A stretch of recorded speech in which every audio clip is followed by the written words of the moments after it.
Ya. Oke, jadi 8 dimensi kualitasnya, ya, kualitas dari suatu produk itu dimulai dari performance tadi ya. Jadi bagaimana suatu produk itu dilihat dari fungsionalnya ya. Mana fungsionalitasnya. Kalau misalkan kita beli TV tadi, kita lihat kualitas gambarnya, ya, kualitas suaranya dan beli mobil, kecepatannya, kenyamanannya, ya kayak gitu ya. Nah, yang kedua, poin yang kedua itu adalah features. Features itu adalah keistimewaan, ya. Jadi suatu produk setelah kita melihat performance-nya, maka yang kita lihat berikutnya apa? Keistimewaannya. Jadi sesuatu yang beda dengan yang lain gitu. Contohnya apa? Contohnya sekarang kalau kita beli TV yang dilihat apa? Apakah dia smart home, smart TV? Apakah dia sudah terkoneksi dengan internet? Ya kan? Sehingga pada saat kita gunakan itu ada sesuatu yang lebih baik dibandingkan yang lain. Jadi tadi kualitas gambarnya udah kita lihat, features-nya berhubungan dengan keistimewaannya. Jadi bagaimana ada kelebihan ya TV itu dibandingkan yang lain. Itu namanya features.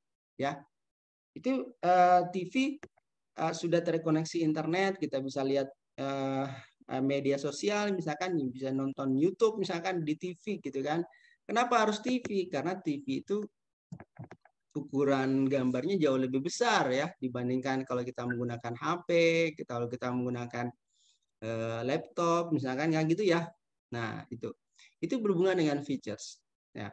Kalau tadi berhubungan dengan pesawat, kalau pesawat keistimewaannya apa? Atau mobil, kita beli mobil, keistimewaan apa? Itu yang pertama. Yang kedua yang harus kita perhatikan. Oh, kita beli mobil, ternyata mobilnya itu punya keistimewaan. Oh, atapnya bisa terbuka ke atas ya. Bisa terbuka. Ada beberapa mungkin mobil yang produknya tidak seperti itu gitu kan. Ya nggak? Betul? Nah, kayak gitu. Tapi ada yang kita lihat dari features-nya ya, dari keistimewaan dari produk yang kita lihat itu. Nah, gitu. Itu dimaksud dengan features ya. Di keistimewaan produk dibandingkan produk satu dengan yang lainnya. Ya, setelah kita lihat formatnya, kita lihat features-nya, keistimewaannya. Ada banyak contoh sih sebenarnya ya. Misalkan tadi pesawat, kalau kita mau milih maskapai pesawat misalkan ya kalau performanya sudah kita lihat, maka keistimewaannya bisa kita lihat juga. Oh, biasanya kalau kita beli tiket dengan maskapai penerbangan ini, keistimewaannya apa? Keistimewaannya kita bisa dapat kualitas makan dan minum lah di atas ya kan. Nah, berarti beda dengan yang lain gitu kan? Ya enggak? Nah, itu berhubungan dengan features. Oke? Oke. Dan berikutnya kita lihat juga dari sisi reliability. Reliability ini berhubungan dengan keandalan. Ya, keandalan itu nanti kita bahasnya berhubungan dengan suatu produk yang bisa bertahan, ya bisa diandalkan itu dalam jangka waktu periode tertentu. Jadi biasanya kita beli produk itu ada apa? Ada garansinya misalkan, ada garansinya. Kita jadinya apa? Kita yakin nih kalau kita beli ya ada garansi 1 tahun ya atau 10 tahun ya, itu akan membeli produknya itu akan jauh lebih apa? Lebih yakin gitu ya. Ya enggak? Kalau nanti ada dua produk, yang satu dua produk ya kita beli, yang satunya ada garansinya, yang satunya tidak ada garansinya, kalau pada umumnya masyarakat itu akan memilih produk yang ada garansinya atau tidak ada garansinya? Ada garansinya, Pak. Ya, ada garansinya ya. Nah, itu sebenarnya sebuah strategi pemasaran juga ya bagi satu produk ya. Jadi sisi reliability, keandalan. Jadi dia menjamin bahwa produk yang dia tawarkan ini bisa diandalkan gitu ya. Dan dia menjaminnya dengan menggunakan garansi. Ini garansi 1-2 tahun ya. Kalau ada masalah nanti bisa diganti ya. Diperbaiki gitu ya tanpa harus mengeluarkan uang lagi gitu kan. Nah, itu keandalan ya. Jadi dia memenuhi suatu fungsi yang berhasil dalam periode waktu tertentu. Ya. Gitu. Nah, kemudian sisi dimensi yang lain yang harus bisa kita lihat dari suatu produk itu yang keempat itu adalah berhubungan dengan conformance. Conformance ya, conformance. Nah, conformance itu sama dengan tadi ya. Yang dilihatnya apa? Yang dilihatnya adalah spesifikasinya ya. Nah, conformance ini berkaitan dengan tingkat kesesuaian produk terhadap spesifikasi. Ya. Sesuai nggak spesifikasi dengan produk yang ditawarkan gitu ya, produk yang ditawarkan. Beli laptop spesifikasinya untuk laptop sekian ya, dengan kecepatan giga sekian, prosesornya sekian, dengan hard disk sekian, itu termasuk laptop sedang gitu ya misalkan kan. Tapi kok harganya mahal sekali ya, mahal sekali, misalkan harganya di atas 10 juta gitu kan. Maka sisi kualitas produknya secara conformance itu akan menjadi tanda tanya. Gitu. Jadi conformance itu orang melihat produk dari kesesuaian. Kesesuaian antara produk dengan spesifikasinya, ya. Nah, maunya kan gitu ya, sebanding lah ya, apa yang kita dapatkan dengan harga yang ditawarkan gitu kan, ya nggak? Gitu. Jadi orang mikir dong, produknya standar menengah ke bawah, tetapi harganya menengah ke atas, ya kan? Nah, kayak gitu. Itu berhubungan dengan conformance, ya. Sekali lagi, kualitas produknya bisa dilihat dari situ, ya, gitu. Nah, ini sebenarnya conformance ini juga berdasarkan dari keinginan pelanggan. Jadi keinginan pelanggan itu disesuaikanlah dengan spesifikasinya, ya. Jangan sampai kita membuat suatu atau mengeluarkan suatu produk tidak sesuai dengan spesifikasinya. Biasanya disebut dengan harga pasar, ya, harga pasar. Jadi kalau misalkan harganya sekian, ya tidak boleh jauh dari situ. Ada ambang batas dan ambang bawahnya, gitu ya. Kalau dengan kalau di pasar itu biasanya kita mendengar ada istilah beras medium, beras premium, dan seterusnya ya. Jadi ada kesesuaian antara harga dengan produk gitu. Ya, spesifikasinya gitu. Oke. Nah, bisa dibedakan ya, bisa di apa namanya? Bisa dibandingkan lah apa namanya? Pengamatan kita, dimensi yang mana yang bisa jadikan patokan kita untuk memilih suatu produk ya. Nah, yang kelima yang berhubungan dengan durability. Apa tuh durability? Dari kata durasi, ya. Berarti lamanya penggunaan. Nah, durability ini adalah berhubungan dengan daya tahan, ya. Ukuran masa pakai dari suatu produk, ya. Ukuran masa pakai. Nah, karakteristik ini berkaitan dengan misalkan ini contohnya pelanggan akan membeli, contoh ya, ini banyak yang bisa kita ambil contoh. Salah satu contoh bisa ngambil dari suatu produk yang biasa kita beli ban motor atau ban mobil ya. Biasanya orang lihat kalau ban itu kan memang ada masanya akan habis gitu ya, akan gundul gitu kan. Tapi ada ban yang tahan lama, durasinya lebih lama, ya kan? Maka kalau misalkan kita lihat dari persepsinya ini, maka akan disesuaikanlah harga dengan daya tahannya tadi ya. Nah, maka orang akan memilih barang yang memiliki daya tahan yang lebih lama, walaupun harganya tidak terlalu jauh beda dengan produk yang lainnya. Tuh ya, barang 5.000 atau 10.000 gitu ya bedanya, tapi daya tahannya lebih lama ya dibandingkan yang lain. Dulu saya punya laptop merek Toshiba. Kalau sekarang jarang ya, sudah jarang ya sekarang ya. Untuk laptop merek Toshiba masih ada nggak di pasaran? Yang kalau kalian lihat ya, masih ada. Ya. Jarang sudah Pak, banyak kan Jarang pakai sudah ya. Asus. Iya benar, karena memang perusahaannya sudah produksinya bukan di Indonesia lagi, tapi di di wilayah Taiwan sekarang ya produksinya. Nah, ini produk ini punya kualitas yang baik, dia punya datanya yang lebih lama. Jadi biasanya orang lihatnya, oh dia bagus, datanya lebih bagus ya, maka akan berpikir orang dengan harga spek yang tidak jauh beda dengan yang lain, tapi karena dia memiliki daya tahan yang lebih lama, ya akan memilih ya produk itu gitu kan. Nah, sebenarnya sih di pasaran juga ada, cuma biasanya pesannya pesan online gitu ya, pesan online. Jadi memang karena memang produksinya bukan lagi di Indonesia tapi di Taiwan ya, nah gitu.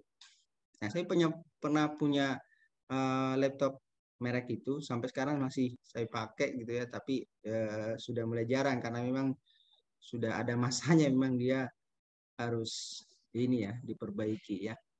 Nah, tapi daya tahannya luar biasa ya, bagus dibandingkan produk yang lain gitu ya. Nah, itu. Jadi produk yang kita pilih itu juga pertimbangannya berhubungan dengan durability tadi, ya, daya tahan. Gitu. Nah, ada banyak contoh lain ya yang bisa kita beri contoh yang lainnya. Jadi misalkan tadi saya bahas tentang TV. TV juga ada beberapa merek yang menggunakan Toshiba, ya kan? Ada beberapa produk lama ya yang sampai sekarang masih kita gunakan juga kan, TV lama tapi masih kita gunakan sampai sekarang, berarti dia punya daya tahan yang lebih lama gitu kan. Nah, orang yang biasanya tahu produk itu punya daya tahan yang lebih lama itu akan memberikan apa keinginan untuk membelinya itu jauh lebih besar ya dibandingkan yang lain ya. Dibandingkan dengan produk baru, misalkan ada produk baru, merek baru, kita akan berpikir 2 kali ya kan untuk membelinya ya kan. Ya biasanya produk baru mau tidak mau dia menurunkan harganya terlebih dahulu, tidak sesuai dengan harga pasar gitu kan. Karena ya itu tadi, untuk menarik atau menggait pelanggannya, ya dia harus memberikan promosi dulu ya, harga promo gitu namanya ya, harga promo, supaya orang lain bisa menggunakannya dan tahu bagaimana kualitas barangnya gitu kan. Kalau misalkan sudah terbukti dan banyak sudah pemakainya, orang akan beralih berpikir lagi untuk menggunakan produk tersebut ya kan, karena sudah tahu kualitasnya, daya tahannya ya, durability-nya tadi ya. Oke. Yang kedua, yang keenam, sorry. Yang kelima, yang keenam itu berhubungan dengan serviceability. Nah, serviceability ini berhubungan dengan kemampuan pelayanan, ya. Nah, biasanya suatu produk juga itu memberikan yang pelanggan lihat itu memberikan pelayanan yang lebih bagus. Pelayanannya tentang apa? Misalkan ada service centernya gitu ya. Kalau kita beli suatu produk, terus kita tahu bahwa ada service centernya dan berada dekat tempat tinggal kita, itu akan memberikan pertimbangan ke pelanggan untuk membelinya gitu kan. Ya kan? Jadi ada pelayanan yang diberikan ya, kecepatan, performance, kompetensi ya di sini, kemudahan dalam perbaikan dan seterusnya. Itu yang dibahas tadi ya. Padahal kalau kita beli mobil, yang kita pikirkan apa?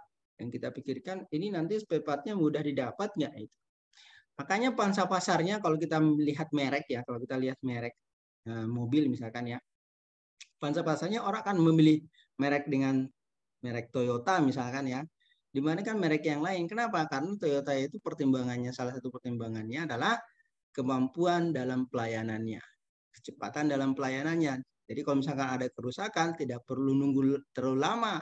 Ya, ada beberapa produk itu biasanya kalau kita beli harus inden dulu berapa lama ya, seminggu, sebulan ya, baru datang barangnya, dan itu kan sebenarnya membuat pelanggan akan berpikir ulang ya kalau membeli produknya. Nah itu berhubungan dengan pelayanan ya, kecepatan pelayanan, berhubungan dengan apa di sini dikatakan juga berhubungan dengan kemudahan ya, akurasi ya dalam perbaikan gitu ya. Nah gitu. Nah itu yang menjadi pertimbangan juga kalau kita membeli satu produk ya. Kemudian apa lagi? Yang ketujuh itu berhubungan dengan estetik. Nah kalau estetik ini berhubungan dengan apa? Ada yang tahu? Keindahan, Pak. Keindahan ya. Jadi satu produk itu kalau kita lihat sesuatu yang indah, apa yang terjadi? Kita akan condong ke arah itu, ya enggak? Jadi condong ke arah barang itu. Jadi kalau misalnya kita bandingkan, ada banyak pilihan gitu ya, tapi yang dari pilihan itu ya kita lihat ada suatu estetika yang menarik gitu kan. Beli laptop misalkan, oh di laptopnya itu desainnya bagus ya, tampilannya luarnya bagus ya. Itu baru tampilan luarnya sudah kita tarik ya. Kita belum lihat dalamnya gitu kan. Nanti kita lihat dalamnya lain lagi pertimbangan kita ya. Kita lihat dari performance-nya lagi, kita lihat features-nya lagi. Tapi ini adalah salah satu ya yang jadi pertimbangan kita membeli satu produk. Ya kan? Itu adalah estetika ya. Gitu. Jadi desainnya bagus, gambar produknya bagus gitu ya. Nah, kayak gitu. Sama dengan kalau kita beli TV, TV-nya sekarang gimana tampilannya? Smart home itu udah tipis gitu ya, bisa dibawa kemana-mana, ya kayak gitu. Bisa digantung lebih mudah gitu kan. Nah, itu akan ya kemudian dia menampilkan bentuk TV yang lebih bagus ya, karena tipis gitu ya, dibandingkan dengan TV-TV lama yang ada tabungnya itu besar sekali ya, makan tempat lagi ya, kayak gitu. Itu contoh ya. Kalau lihat mobilnya ya pasti harus memiliki estetikanya ya, mungkin desain luarnya dan desain dalamnya ya. Dalamnya mungkin kita bisa lihat banyak fungsi-fungsi bagian-bagian itemnya yang memiliki nilai lebih ya, lebih estetik misalkan ya, gitu. Begitupun yang lainnya ya, produk-produk yang lainnya ya. Kita beli laptop misalkan, tadi desainnya, tampilannya, ada juga dulu pernah saya lihat tampilannya itu bentuknya transparan ya, transparan dalam casingnya ya, casingnya ya. Jadi walaupun kita gunakan di dalamnya itu bisa kita lihat rangkaiannya di dalamnya. Jadi estetikanya bagus ya, gitu. Jadi yang ingin tahu gimana dalamnya laptop akan tertarik ya, lihat estetikanya kayak gitu. Ya tampilannya bagus sekali karena dia transparan ya, bagian dalamnya itu bisa kita lihat. Tapi kualitas casingnya tidak boleh diabaikan juga ya, walaupun dia estetikanya bagus ya. Ya, transparan ya. Jadi casingnya itu transparan, bisa kita lihat dari luar gimana isi dalamnya. Gitu. Ya, itu salah satu faktor ya yang menjadi pertimbangan konsumen untuk melihat kualitas produk ya. Nah, yang ketujuh ya. Dari yang kedelapan itu berhubungan dengan perceived quality. Perceived quality itu adalah kualitas dari persepsi subjektif seseorang. Nah, maksudnya apa? Maksudnya adalah seseorang kalau sudah pakai, dia akan memberikan suatu persepsi, suatu komentar, suatu pendapat ya dari produk yang dia gunakan.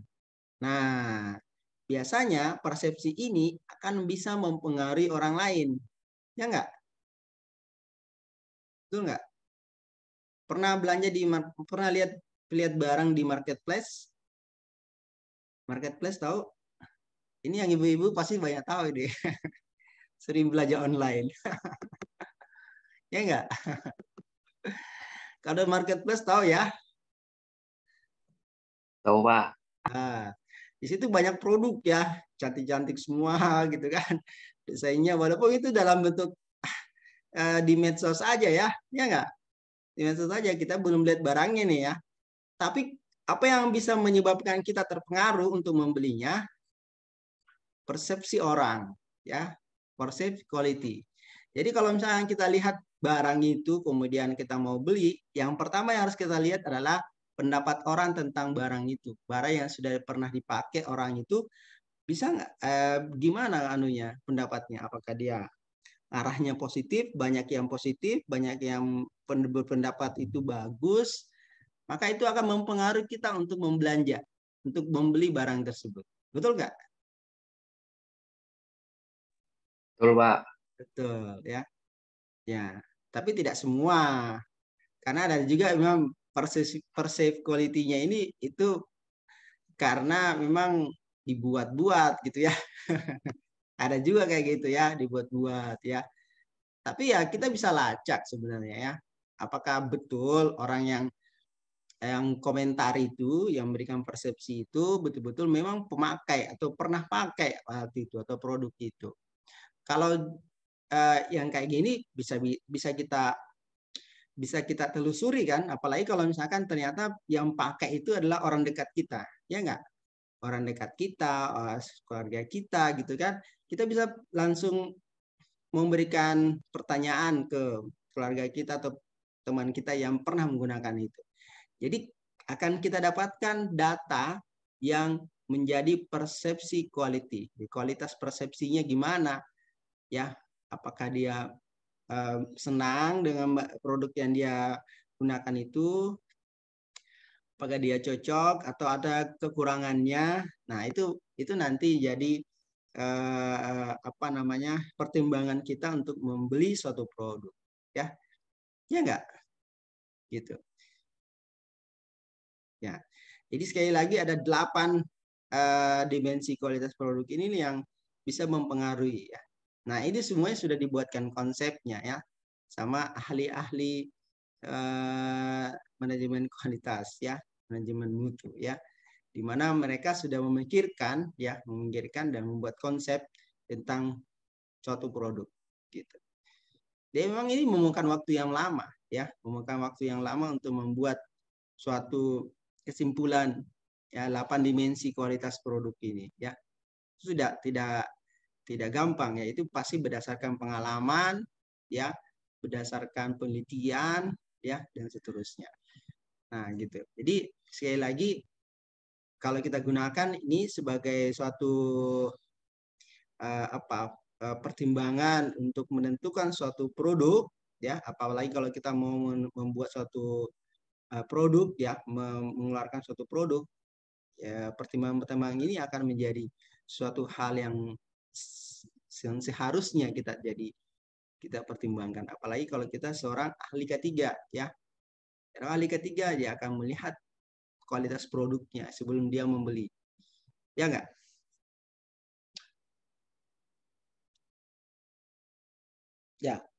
Ya, ini sekali lagi persepsi kualitas ini adalah suatu karakteristik yang tersembunyi istilahnya ya.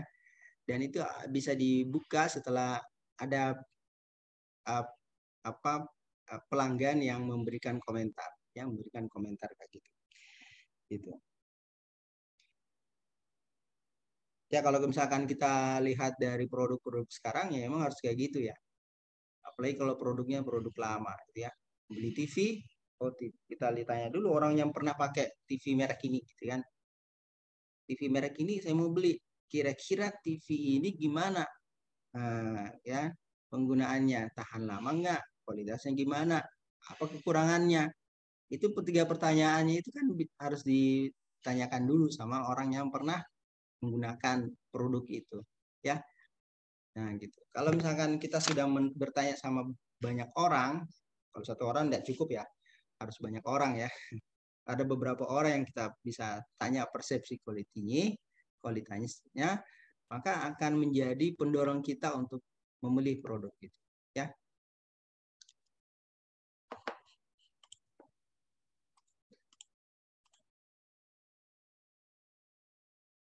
Nah, Dari 8 dimensi itu kita lanjut ke pendekatan yang dilakukan untuk mewujudkan kualitas. Nah, ini menurut Garvin, ya. Menurut Garvin ada 5 alternatif perspektif kualitas. Ada 5 alternatif perspektif kualitas, ya. Nah, 5 alternatif ini bisa kita gunakan ya untuk menentukan ya kualitas suatu produk, ya. Ya. Jadi pendekatan yang dilakukan untuk mewujudkan kualitas suatu produk. Yang pertama itulah transcendental approach. Nah, transcendental approach ini menurut pendekatannya itu adalah dikarenakan produk itu pernah dirasakan dan pernah diketahui. Nah, gitu. Itu sebenarnya transcendental approach. Pendekatan yang bisa kita lakukan untuk melihat suatu produk, kualitas produk itu dikarenakan karena kita pernah ya menggunakannya, ya. Kita pernah merasakannya. Dan paling tidak kita tahu alat, kita tahu produk itu, ya. Kita tahu produk itu, ya. Kemudian yang kedua adalah product based approach. Product based approach ini menganggap suatu kualitas sebagai karakteristik, ya. Jadi suatu kualitas itu adalah sebuah karakteristik, suatu sifat dari suatu produk, ya. Itu bisa juga menjadi pertimbangan, ya. Apalagi kalau misalkan kita bisa mengukur, ya, kita bisa lihat dari kualitasnya, ya. Kemudian yang ketiga adalah user based approach. Ya, jadi user based approach ini adalah sebuah pemikiran bahwa kualitas tergantung pada orang yang menggunakannya. Jadi pemikiran bahwa kualitas suatu produk itu tergantung dari orang yang menggunakannya. Nah, ini seringkali nih kita dapatkan di lapangan, ya. Ada suatu produk, ya, pada saat dia membuat misalkan iklan, siapa yang diikutkan di iklannya? Bintang iklan, kan? Bintang iklan atau misalkan orang-orang pesohor gitu kan, orang-orang yang terkenal, orang-orang yang besar lah gitu ya. Kalau orang besarnya yang gunakan, apa yang terjadi? Itu bisa menjadi pertimbangan bahwa wah hebat ini, bagus ini, ya kan? Ya nggak? Dan itu bisa mempengaruhi kita, ya nggak? Nah, itu disebut dengan user based approach, ya. Jadi persepsi dikatakan pemikiran bahwa kualitas tergantung pada orang yang menggunakannya, ya. Gitu. Nah, itu yang menyebabkan kita kadang terpengaruh, ya. Ya nggak, terpengaruh nggak?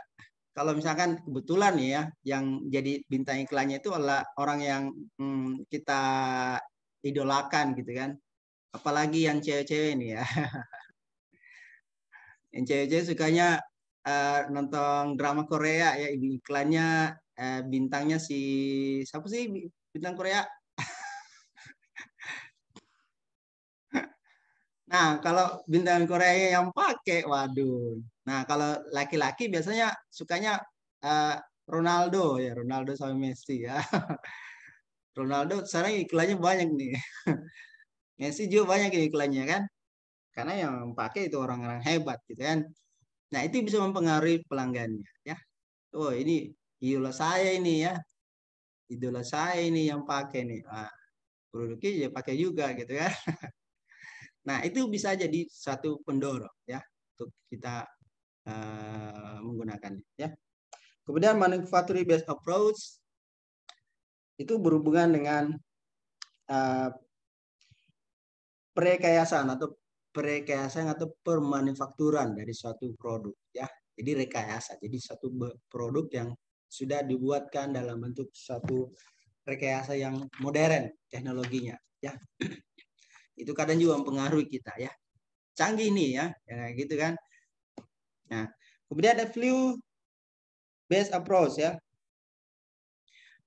Ini juga jadi pertimbangan. Kenapa? Karena harganya.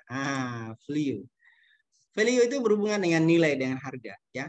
Pertimbangannya, oh dia lebih murah, lebih murah ya. Jadi pertimbangan ya, value based approach ya, kayak gitu.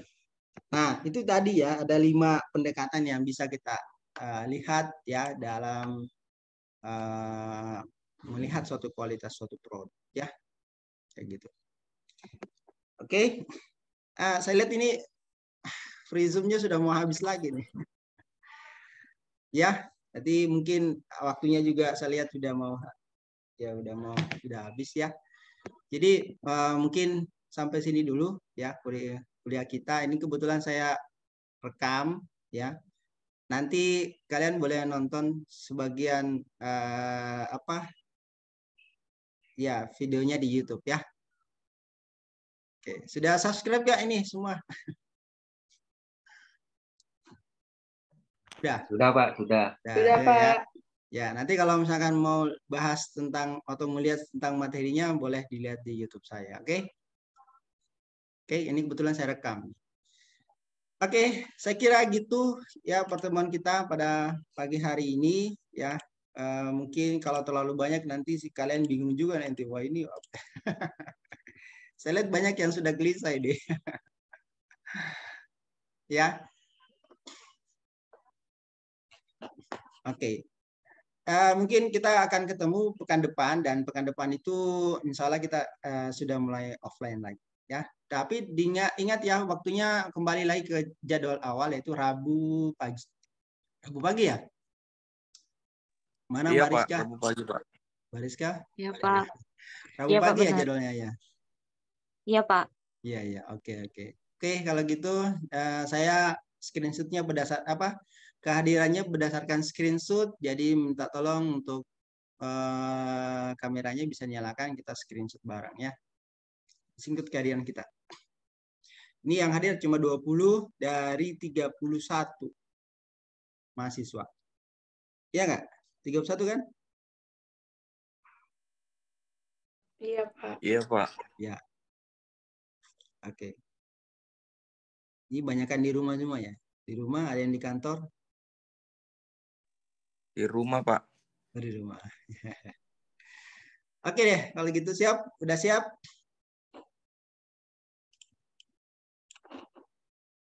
Kita screenshot dulu ya.